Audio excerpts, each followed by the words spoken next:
So we're going to talk about the inherited characteristics and the principles that Mendel used. In transmission genetics, we are studying how the traits of certain genes are passed on, throughout the generations.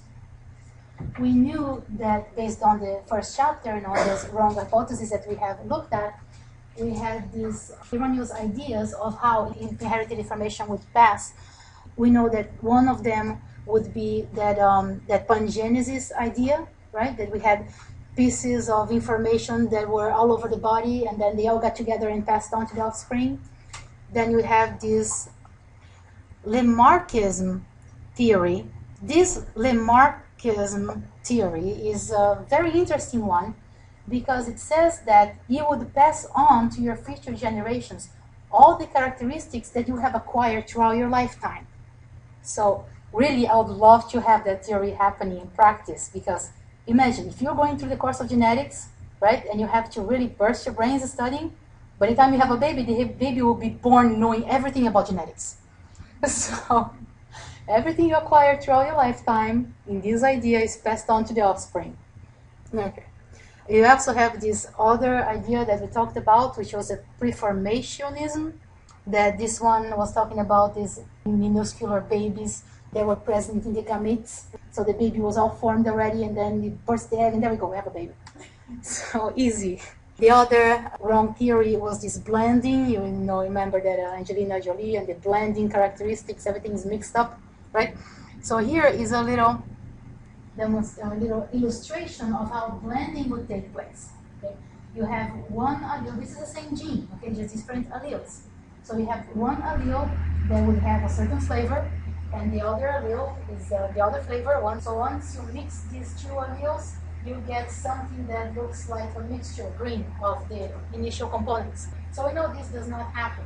And what we actually, Mendel found out is that the alleles would segregate independently.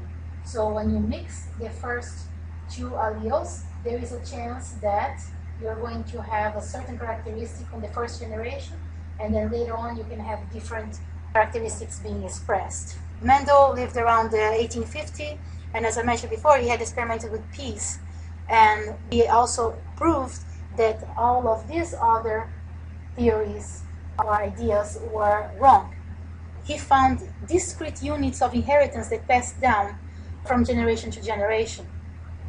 And he also found out that there was no blending. Okay, with the type of characteristics that he studied using his peas, he was clever enough to pick only the alleles or the genetic traits that would give him either one type or another. Okay, like when he had the smooth peas or the wrinkle peas, he did not have an almost wrinkle pea. He had either smooth or wrinkle. So that was either one dominant or one recessive, one gene or another. Okay. Also, when he used the pea color, he had either green or yellow. He did not have a greenish yellow color that you would get totally confused, right? It took him about 10 years to figure this one out, right? You can imagine that if we go into research today and we take 10 years to figure out something, we are not going to a very good path. But concerning the 1800 standards, they had all the time of the world. He was there, you know, being a monk and cultivating his peas, and he was just very clever to take very good notes of all the experiments that he ran. So this is really remarkable at that time. These are important terms that you have to know. What are the genes? These are segments of DNA that will give you a product. And what are alleles? They are different flavors or genes. It's genes that will give you the information from one particular trait, and if you have different flavors, you have different alleles. Now, when you talk about homozygous versus heterozygous, what does that mean? A homozygous organism or a homozygous trait means that you inherited two of the same alleles, okay, for one particular trait. So when you look at the trait we were looking before, let's say big A, or big A, little a, you have a homozygous case when you have big A with big A, or when you have little a with little a, two of the same allele. And then, of course, the heterozygous is just the other one of each. When you talk about dominant versus recessive, we are talking about in the case that you have a heterozygous individual Okay, you have big A, little a. Usually only one of those two alleles is going to predominate to show you the phenotype of that gene.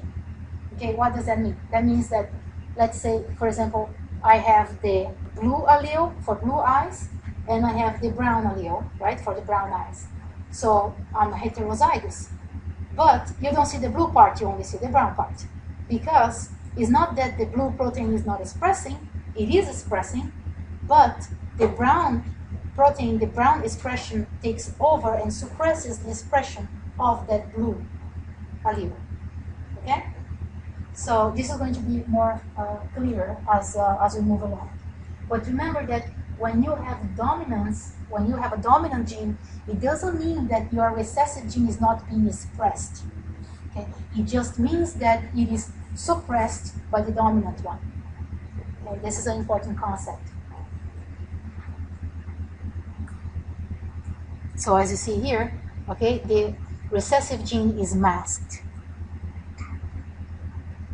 Okay, now we're going to get into the simple Mendelian inheritance.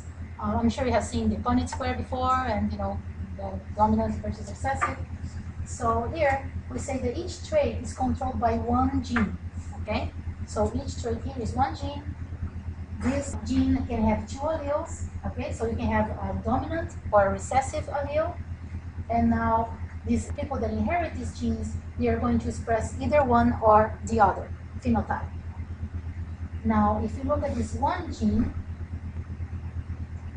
okay, if you are working with more than one gene, you can assume that each of these genes is going to be at a separate chromosome. This is for Mendelian genetics to work, okay? The different genes will not be at the same chromosome. Remember on the first slides that I say one chromosome can have many genes? Okay, now, as I said also, Mendel was very clever. He chose characteristics that were independent. Okay, this is what we mean by one gene in one chromosome. So they are independent. They will segregate independently. Now here we go with our one gene for earlobe attachment. Okay, we know that, which one is the dominant? I think the curve one is the dominant.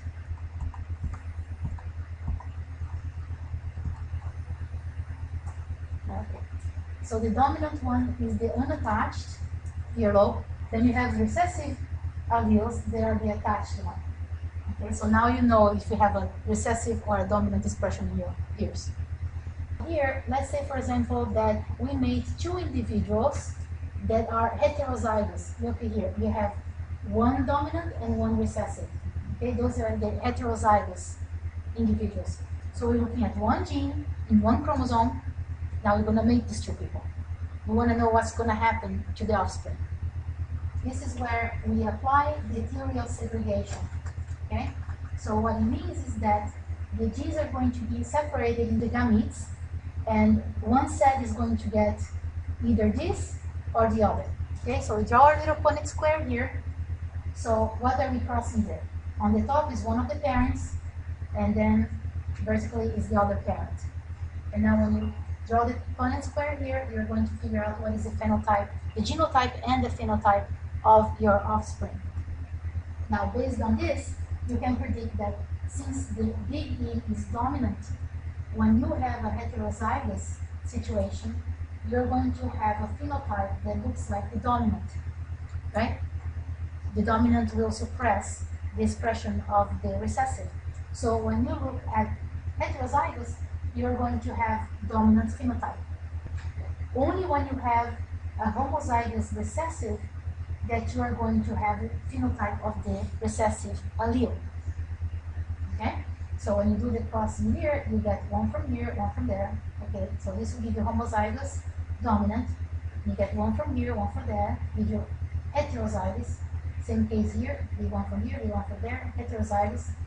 And now only in that case, you're going to have little one from here, little one from there, you have homozygous recessive. Now if you look at the genotype of this offspring, you can predict that you're going to have one square out of 4 that is homozygous dominant, 2 squares out of 4 that are going to be heterozygous, and 1 square out of 4 that is going to be homozygous recessive. Okay? So when you look at the phenotype, right, which is different, the genotype, composition of the genes, phenotype, what you see are, okay? When you look at the phenotype, you'll see that 3 of these squares have the same appearance. They all look unattached. So your phenotype is going to be 3 to 1. Okay? And remember, this is a probability. You may not see this happening. You never know really exactly what's going to happen. It's just a prediction of what can possibly happen. Okay, now when you are working with this genetics sorting and chromosomes and alleles, you have to somehow keep track of these genes. Okay, keep track of these alleles. So you can assign the letters to your genes, so you know which one is which. So the standard basically is that capital letter is used for dominance, and then the lowercase for the recessive allele. Okay? And yes, you have to choose your letters wisely, because sometimes when you're working with more than 2 or 3 genes, it's very easy to get lost on this lettering. It's also very important to differentiate, as I mentioned, the genotype from the phenotype. Okay? Genotype is the genetic composition, and then the phenotype is what you see, the observable traits, okay, of those combinations of alleles. Okay, we also know that multiple genotypes, as I just mentioned in the last slide, can give rise to the same phenotype. So if you have a heterozygous in here, it's going to have the same phenotype as if you have a homozygous dominant.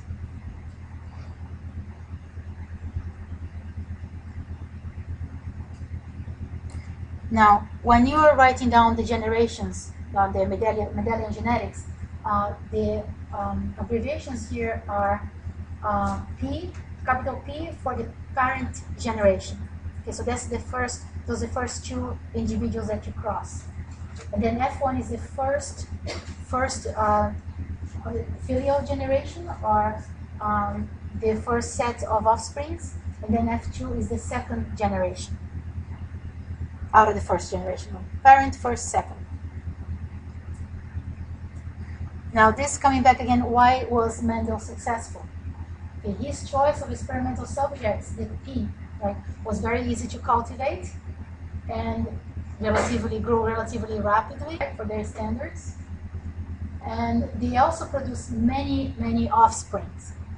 So basically he would cross a couple of his pea plants, and you have lots and lots of peas of the seed.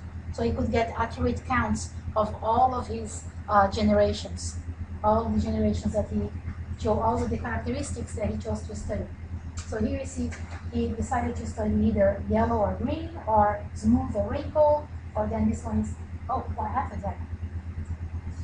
Oh, PowerPoint lapse. I will revert that slide, but the main idea is there. Okay, so either coated or not coated. Oh, let's forget about this one.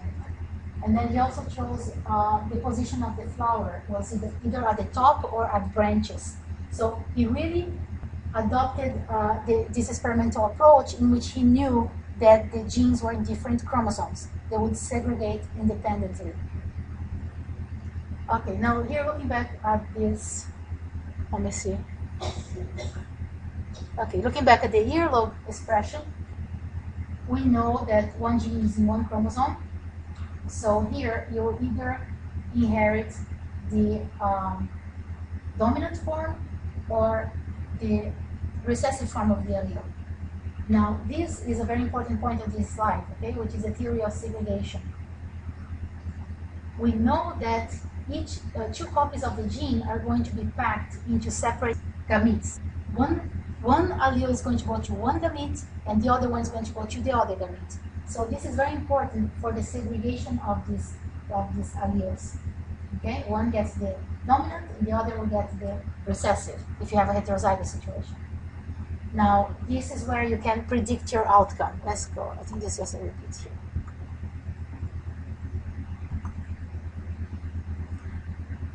Okay, now if you have 2 genes or 2 characteristics, okay, now it's going to start to get a little more complicated. We all understand how to run the Punnett square with one characteristic, right? So now let's look at two genes instead of only one, at two characteristics. We also assume that they are in different chromosomes.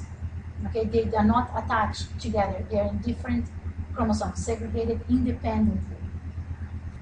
If you have somebody that has the gene DD for the earlobe, which means detached, right? And this person is also having a dominant form of a hairline here. In this case, this widow's peak, right? This is dominant versus a straight line that is recessive, okay? And then if you cross these two hybrids, these two heterozygous parents, what would be the phenotypic ratio of each of the characteristics? Okay, this is where you really have to sort things out, literally. Okay, because if you try to do everything at once, I don't know about you, but I get confused. So what you have to do, since these genes are in different chromosomes, they are sorted independently, the easiest thing to do is to separate them. Okay, so you treat one gene at a time. Okay, one set of alleles at a time. See this one here. So here you have your heterozygous mating. So this is one parent, this is the other parent. Now look here, they are heterozygous for what? Very interesting characteristics, earlobe and hairline. So here we have heterozygous. So how is the earlobe of these parents here? No, how does it look? Unattached, the all dominant phenotype. Now look at this. If I'm saying that these genes are in different chromosomes and you have to separate the genes, so you treat them individually, you get your earlobes genes of each parent and you group them together. Okay, because these are alleles of the same type of chromosome. So you group them together. So you get these alleles here, right? The earlobes here, separate the earlobe from the hair. Okay, now you get your hair genes, also heterozygous. Okay, so how does this person look with the hairline? Widow's peak is dominant. So these are heterozygous, so they have the dominant phenotype. So look at this. This is the most important part that you have to get. The most important idea, okay, or concept that you have to get out of this slide. Separate the genes and make things simple. You can try to do your double cross, whatever, like the book explains it. You do this 16, you put them here together, and over there you have a whole line of things. It's your choice. If you're comfortable with that, be my guest. Okay? But I have a hard time with that, and I think this is really easy. So I like to do it like this. So here we go. Separate the ears from the hair, separate your phenotypes, and then you treat them individually. So here we go. For the hair, you are going to have this Punnett square distribution. So you have here your homozygous and the heterozygous. And you know that these are going to be 3 out of 4 are going to be your dominant phenotype. So now you go with your earlobes and you see the same thing. These are heterozygous. So it's the same type of distribution. Okay, so important, draw 2 separate Punnett squares. Now, this is where you need a little bit of the math background, right? It's simple probability math. So here you look and you say, you treat these 2 parts as independent genes. That means they are independent terms. So if you want to know how many of those offspring are going to have a dominant phenotype, you know that for the dominant phenotype, you have to have one of the dominant alleles. The other one doesn't matter, because dominant or recessive is going to be, if it is dominant, it is still expressed, you get dominant. If it is recessive, it's going to be suppressed and you get the dominant. So the second part doesn't matter. So this is for the earlobe. If you want to have also the dominant characteristics for the hairline, you know that you need to have one of the dominant alleles and the other one also doesn't matter. Right? So you want to calculate how many of these kids are going to have detached earlobes and widow's peak. So what do? You look at the earlobes. Probability of getting detached earlobes, dominant characteristic, is 3 out of 4. And then for your hairline, is also 3 out of 4. These terms are independent, which means independent terms that multiply when you are calculating probabilities. So you get your 3/4 chance and 3/4 chance, and the probability that you get dominant phenotype is 9/16. Just multiply the terms, multiply the numbers. Simple. Okay. Now, if you want to figure out how many of your offspring are going to have attached earlobe and the widow's peak, you know, for attached earlobe, that's your recessive characteristic. So to have your recessive characteristic, you must have homozygous recessive. So if a question is asking you, what is the probability of you getting recessive trait, you're going to say you must have homozygous recessive alleles there. Okay, so this is for your ears, and then for the hairline is dominant, so the first one matters, the other one doesn't matter. So here, for the first one that matters, you have first one that matters 1, 2, 3 out of 4 phenotype. And then the other one that you have to have homozygous recessive, you only have here 1 out of 4 possibilities. So when you calculate this probability, you're going to have 1 out of 4 times 3 out of 4 is going to give you 3 out of 16. It's going to give you that characteristic. Okay. So if you keep on doing for the other possible combinations, you're going to find this distribution that goes 9 to 3 to 3 to 1. Okay, so you probably heard that 100 times. Now you know where it came from. Okay, the distribution of 9 to 3 to 3 to 1 once you cross 2 heterozygous alleles parents.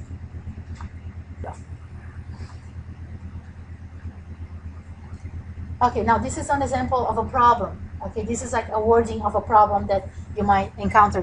So, if you have a person, you make a person with attached earlobes and a smooth hairline. Now look at this. When you are reading this question, it's giving you the genetic composition of the person, isn't it? So you know that attached earlobes are what? Recessive. And the smooth hairline is also recessive. So you know here, if you make a person that is double recessive with a person that is heterozygous for both genes, that is giving you the genetic composition of your other parent, okay? With a person that is heterozygous, composition of the other parent. Now, what is the probability of having a child with unattached earlobes and a widow's peak? So what are these characteristics?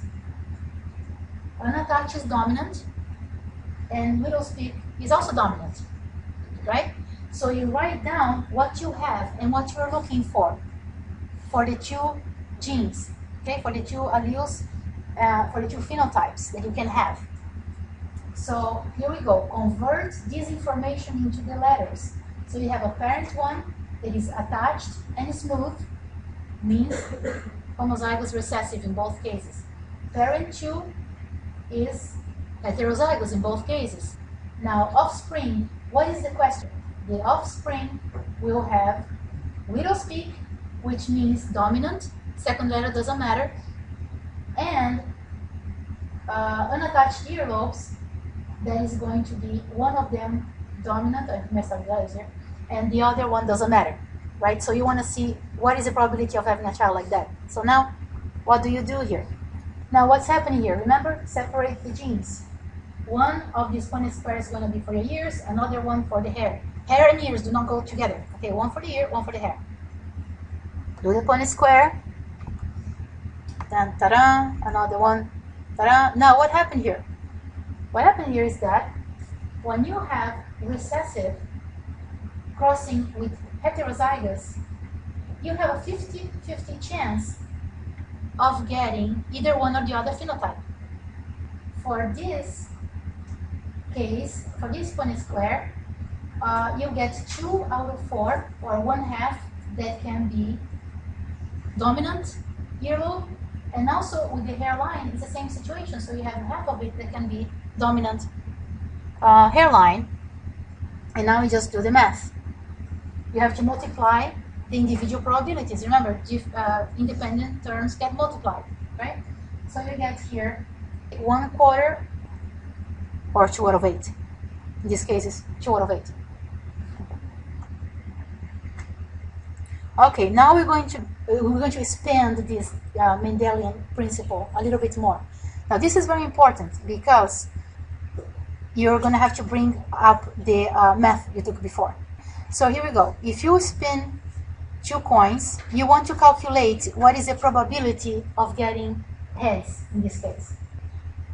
So how do you do this? You compare the number of outcomes that are favorable to what you want to have over the total number of outcomes. Now, what do I mean by that? If you spin 1 coin, you can have either heads or tail. So this is going to be 1 out of 2. The possibility is 1 out of 2. If you spin another coin, it's also going to be either head or tail, right? So it's also going to be 1 out of 2. So you get the initial idea that each term will have its own probability. Now the question is, what is the probability of getting 3 heads if you flip 3 coins? Now, how are you going to do that one? How can you get 3 heads if you flip 3 coins? There's only one way of getting 3 heads if you flip 3 coins, is by getting 3 heads. Now, what are the other probabilities of getting anything else but 3 heads? You have one here that you get 1 tail. Another one you get a tail. Well, this one can flip for tail, but not the third one. Okay? And then you have another probability of getting the first one flipping and the other ones are heads. And then you have another combination here that you have the first one head, the other 2 tails. And you get the picture, you get 2 tails on the side, the middle head, and there we go. And then you can have 3 tails. So these are all the possible combinations that you can have if you flip 3 coins. How many are there? There are 8. And how many of those will give you what you're looking for? 1. So what is your probability of getting 3 coins? Is 1 out of 8. Only 1 is favorable, so the probability of getting your heads here always is 1 out of 8. Or, what you can do, remember what I said, independent terms multiply. You look back at your original coin here, and you say, what is the probability for that I will get a head out of this 1 coin? Well, it's a 50-50 chance, right? So either I have a head or I have a tail. So in this case, the probability of head is 1 out of 2. So look here, probability of the first coin is 1 out of 2. Then the probability for the second coin and the third coin, which are also independent, this is also 1 out of 2, right? That's also 1 out of 2. So if you want to know the probability of getting 1 out of 2, 1 head out of 2 outcomes here, you just multiply the independent terms. Probability of the first one was half, second one was half, third one was half. Will give you the same result. Will give you 1/8. So you have 2 ways of figuring out your probabilities here. You can either flip the coins and figure out how many combinations there possibly can be, or you can just multiply your independent terms, knowing what is the probability for each one of them individually. Okay, now this is going to be fun. You have, what, how many? 6 coins? What is the probability of, what is this? Getting all heads if you flip 6 coins. Now, this is a little more complicated if you're going to flip with them one at a time and then get this. This is very boring if you're going to flip the coins and figure out how many combinations are possible out of these 6 coins. So what do? Probability of each coin is of getting head is half. We have 6 coins. Each coin is independent. So that's what you do. Multiply each one of them. Half, half, half, half, half. We give you 1 out of 64 combinations. So 1 time you get all heads out of 64. Simple, no? Okay. Now, what is the probability of getting either heads or tails on all the 6 coins?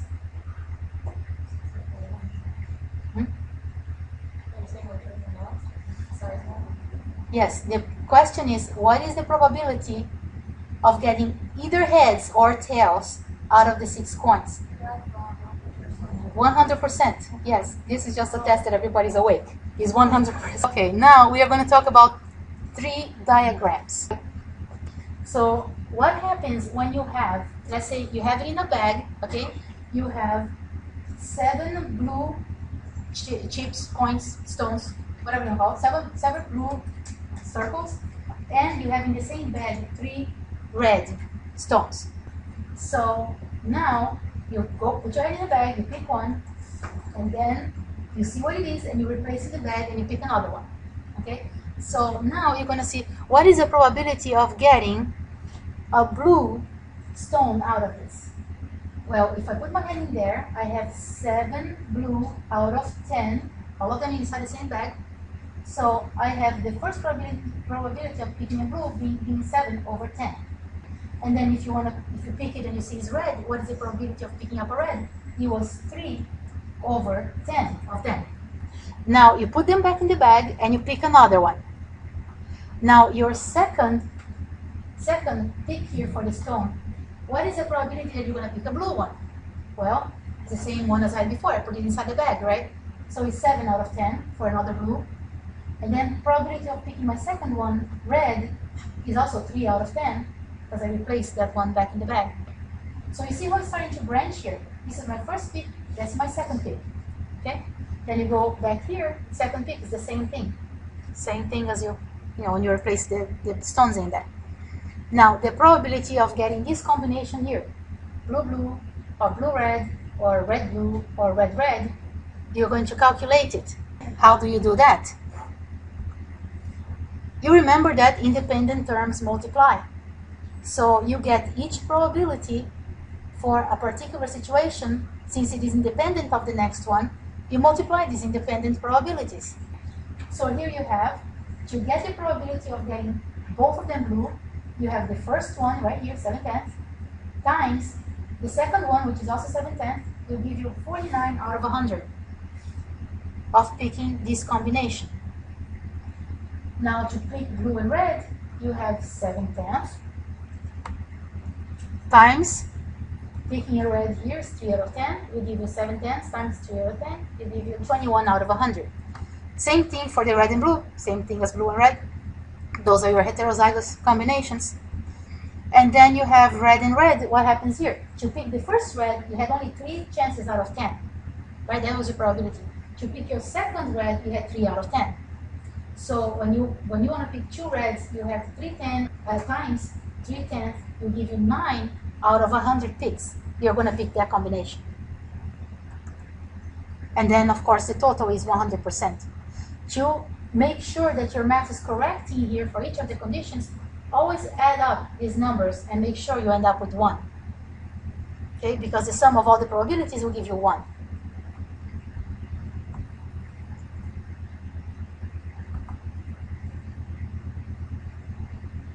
Okay, we just did that.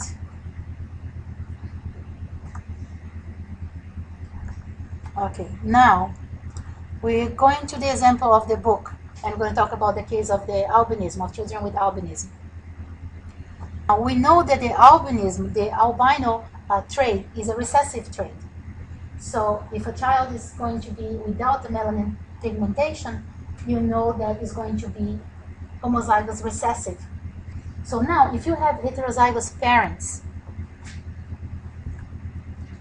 and this couple has 3 children, what are the chances of all of these 3 children having albinism? Okay, so how do you calculate that? You go to your first child, and you say it can either be, so I say non-albino or albino. So the chances of non-albino are 3 out of 4, because remember, heterozygous means dominant trait takes over, non-albino, and the chances for albino is 1 out of 4. Now for the second child, since it's the same parents here, you have the same chances of getting the albino child. And then for the third child, the same thing. So now, if you're going to calculate the probability of getting all the 3 children being albino, you're going to have what? Multiply independent terms, 1/4 times 1/4 times 1/4 will give you 1 out of 64. So the chances of all these 3 kids being albino is actually very low, 1 out of 64. Now, if you think about what are the chances of having one child with albinism and the other child non-albino? Now, what do you do here? Now, you think about your 3 different schematic here.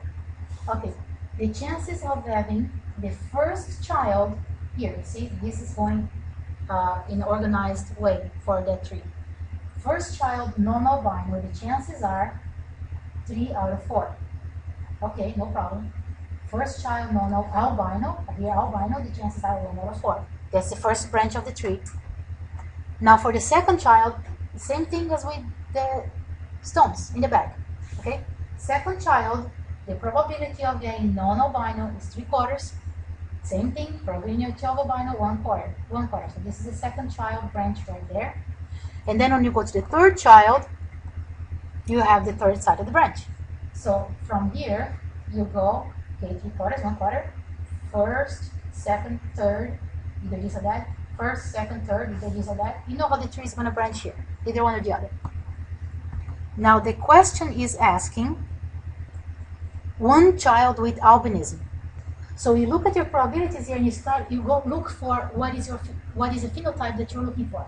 One child with albinism. One child here, one child, yes. So you get this probability here. How are you going to calculate that? You go back to your tree and you say the first one was non-albino, probability 3/4. Second one non-albino, probability 3/4. Third one albino, probability 1/4. They are independent. You multiply, you get your chance there. Okay. Now this one also gives us the phenotype.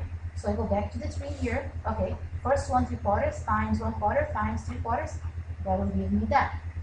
Now the third possibility, third combination here that is favorable. You go again. Go back to the tree right there. Okay. First one 1/4 times 3/4 times 1/4. Oh, is that it? No, sorry, wrong branch. Times 3/4. Then you get that probability. Okay, be careful because it's easy to catch the wrong branch. Just make sure you get your phenotype. Now, how are you going to answer the question? Now, the question is asking, what are the chances of having one child with albinism? Now, those terms are not independent anymore. That means only one of the 3 children are going to have albinism. So now that these terms are not independent anymore, you are going to add their probabilities instead of multiplying them, because now you want a specific result for your combinations. So if your first is albino, it means the other 2 have to be non-albino. I mean, that is not independent terms. Okay?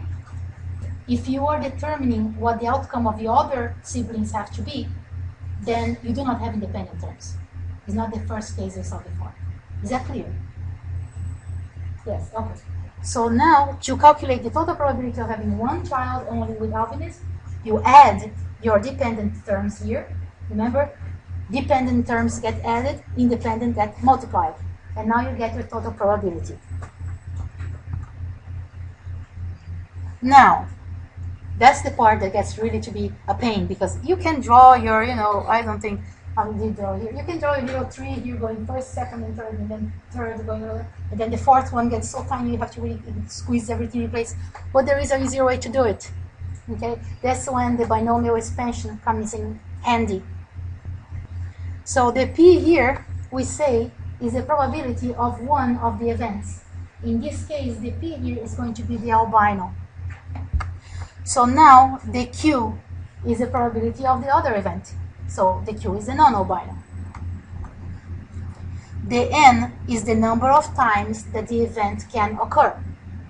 So if you have here 1, 2, 3, 4, 5 kids, you can have an albino or a non-albino 5 times. So what is your N here? 5. Okay, your N here is the number of times this can happen. If you have 5 kids, it's 5 times. Right? The same question like, what is the probability of you getting a boy or a girl? Well, every time is 50%. So now you do the binomial expansion. Yeah, everybody knows how to derive that very quickly. No, piece of cake. 5 kids were a chance in having one child with albinism. One child only with albinism. You look at your probability of an albino, which is P, and you look at here and you say one child with albinism means P to the 1 power, one child, So my probability of having one child with albinism is going to be whatever comes out of that equation over there, of this one that is certain. 1 with albinism and 4 without. Okay, we're going to go into a little more detail in the next slide. So in this case, you get here the probabilities of having albino is 1/4. The probability of non-albino is 3/4. Now, non-albino is to the 4th power, albino is to the 1st power, and then coefficient here is 5. Multiply that, will give you 0.39%. Now, how do you derive this, and how can you get to these numbers that you are looking for? Okay, this is when the Pascal triangle comes in handy. Okay, it's not really that bad, it's not very painful, it's actually very simple. Okay, the first line of the Pascal triangle is 1. Second line, you go here, let's do like this. Then the second line is 1, 1, and then you go 1, 2, 1. Then you go 1, 3, 3, 1. We just add the terms here. And then the next line is what? 1, 4, 6, 4, 1. Then is it very easy how to add up the Pascal's triangle, right? So then you have here 1, and this is what? 5, 10, 10, 5, and 1. Okay, it's okay, no problem. Now, how do you add the probabilities for the outcomes in here? Okay, let me just go quickly through here because I do not want to run out of time. So I'll go here. Okay. So for the first line, well, probability of only 1 if you have to the power 0, right? P plus 2 to the power 0, n is the number of probabilities that this can happen. If you have no kids, you have no probability anyway. Pascal plus 1 in there. If you have one chance of that happening, you have P and Q, you have either albino is which one? P or Q? P, right? So you have either albino or you have non-albino. So either have you P or you have the Q. Now for the third line here is on the, for the second line you have what? P squared, PQ, and Q squared. Now how do you come up with those numbers? Look at the exponential, sorry. Look at the exponential here, 3. That will tell you that the P plus Q for each term is going to be equal to 3. 3. No, 3. Okay? So what does it mean? What does it mean? It means that, look at this. If I have my exponential here, P2, so look, Q and Q to the second power. So I'm sorry. P exponential is 2. So it's P times P, right? Now here, P and Q, so we have 1 plus 1 is 2. Then Q is 2. Do you see the pattern here? Look at the next one then. Now here if you have exponential 3, your sum of the exponentials for this distribution is going to be also 3. So first thing you do, you put the P alone here on the corner, go all the way to the other side, you put the Q alone here in the corner, and then in between, before you put the numbers, you go PQ, PQ. P is there, okay, right? So now how do you calculate your exponentials? Now just put like this, 3, 2, 1, 0. Okay, for one, and then the other one, you go for the other side, 3, 2, 1, 0. Okay, or if I go for that side is 0, 1, 2, 3. Okay, now for the next line, okay, one by one. So the first one is P to the 4, only P there, so adding out the exponential has to be 4. Second line, take one out, 4, so it's P3, Q1 has to 4, PQ, Q2, P1, Q3, Q4. Then if you go to the third line, here we go. See? Start with P, 5, 4, 3, 2, 1, 0. And then for the Q's, it goes 0, 1, 2, 3, 4, 5. Okay, you just place them to add up to this number n here, that you are expanding your binomial expansion. Okay? And then, yes, you want to go to the 6, you just expand your Pascal triangle and get your 6. And I am out of time, so I'm going to stop here and we'll pick up on the next class.